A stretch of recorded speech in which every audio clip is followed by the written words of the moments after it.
அடுத்ததா தாய்மார்களை ஏமாத்துறதுக்காக 8000 ரூபாய்க்கு கூப்பன் தருவாரா ஸ்டாலின். 8000 ரூபாய் கூப்பன் கொடுத்துட்டு ஏசி வாங்கிக்க, ஃப்ரிட்ஜ் வாங்கிக்க, டிவி வாங்கிக்க, வாஷிங் மிஷின், கிரைண்டிங் மிக்சி எல்லாம் வாங்கிக்கன்றாரு ஸ்டாலின். இந்த ஸ்டாலினோட ஆட்சியில இருக்கிற விலைவாசிக்கு 8000 ரூபாய்க்கு ஏதாவது வருமா? என்ன வாங்க முடியும்? ஆனாலும் இந்த திமுக காரங்க கொடுக்கிற கூப்பன் எல்லாம் நம்பாதீங்க. திமுக கொடுக்கிற கூப்பன் எல்லாம் எப்படி இருக்கும் தெரியுமா?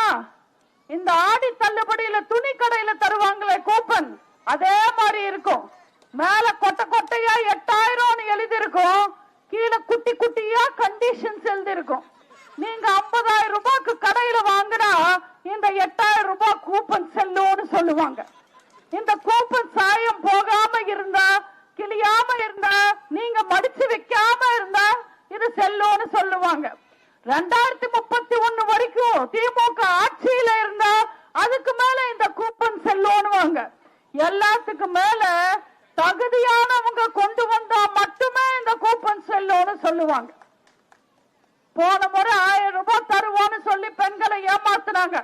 எல்லாருக்கும் தரல, தகுதியானவங்களுக்கு மட்டும் தருவோன்னு சொன்னாங்க. அடுத்தவன் பொண்டாட்டிக்கு தகுதி இருக்கா இல்லையான்னு சொல்றதுக்கு ஸ்டாலின் யாரு? தேர்தல் சமயத்துல சொன்னாரா தகுதியானவங்களுக்கு மட்டும் 1000 ரூபாய் தருவோன்னு? தேர்தல் சமயத்துல சொல்லிட்டு 28 மாசம் கழிச்சு 1000 ரூபாய் கொடுத்தாரு.